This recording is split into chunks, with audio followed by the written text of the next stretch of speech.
अस्सलाम वालेकुम। मुकालमा YouTube channel में आप सभी का खैर मकदम है।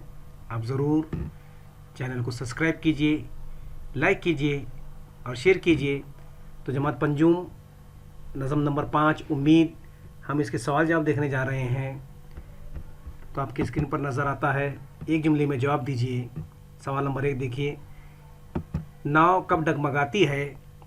उसका जवाब देखिए, जब आस दिल की टूट जाती है तब नाव डगमगाती है।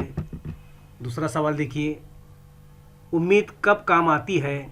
उसका जवाब देखिए, जब सारी दुनिया नज़र चुराती है तब उम्मीद काम आती है। तीसरे सवाल का सवाल देखिए, बाग की रखवाली कौन करता है? बाग की रखवाली माली करता है। चौथा सवाल देखिए, हिम्मतें कब टूट जाती है?